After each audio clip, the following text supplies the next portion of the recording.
মুন্সিগঞ্জ সদর ও গজারিয়া ২৭৩ নং সংসদীয় আসনে বিএনপির মনোনীত প্রার্থী হিসেবে নির্বাচিত হয়ে আজ নিজ এলাকায় ফিরেছেন কেন্দ্রীয় নির্বাহী কমিটির সমাজকল্যাণ বিষয়ক সম্পাদক কামরুজ্জামান রতন।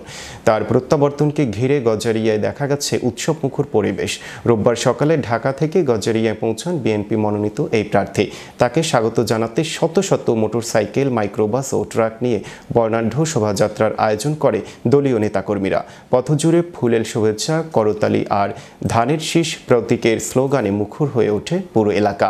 মেঘনা ব্রিজ এলাকা থেকে শুরু করে গজারিয়ার বিভিন্ন স্থানে ছিল জনসমাগম ও উৎসবের আমেজ। দীর্ঘ ৫৪ বছর পর গজারিয়া থেকে ধানের শীষ প্রতীকে প্রার্থী মনোনীত হওয়ায় এলাকাবাসীর মধ্যে দেখা যায় আনন্দ ও উচ্ছ্বাস। নিজ গ্রামের বাড়ি লক্ষ্মীপুরে পৌঁছে কামরুজ্জামান রতন বাবার মাজার জিয়ারত করেন।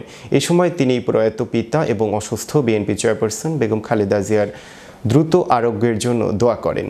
আবেগে তিনি কান্নায় ভেঙে পড়েন বলেও জানান উপস্থিতরা। পরে কেন্দ্রীয় নেতৃবৃন্দের উপস্থিতিতে শহীদ পরিবারের সদস্যদের সাথে তিনি এক সংবাদ সম্মেলনে অংশ নেন।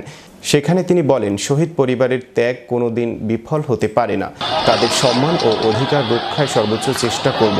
সংবাদ সম্মেলনে উপস্থিত ছিলেন মুন্সিগঞ্জ জেলা বিএনপির কমিটির সদস্য AKM গিয়াসউদ্দিন, জেলা কৃষক দলের সভাপতি সিরাজুল ইসলাম পিন্টু, জেলা আহ্বায়ক কমিটির সদস্য রফিকুল ইসলাম ভিপি মাসুম, ইসাক আলী মাসুদ ফারুক, জেলা যুব দলের সদস্য সচিব মোজাম্মেল হক মুন্না, গজারিয়া উপজেলা যুব দলের সদস্য সচিব নাজির আহমেদ শেখদার, ভবেরচর ইউনিয়ন বিএনপির সদস্য সচিব নুরুল আমিন সরকার সহ মুক্তিযোদ্ধা, শহীদ পরিবারের সদস্য, সুশীল সমাজ এবং ইলেকট্রনিক ও প্রিন্ট মিডিয়ার সাংবাদিকরা, স্থানীয় নেতাকর্মী ও এলাকাবাসী কামরুজ্জামান রতনকে শুভেচ্ছা জানিয়ে তার সফলতা কামনা করেন।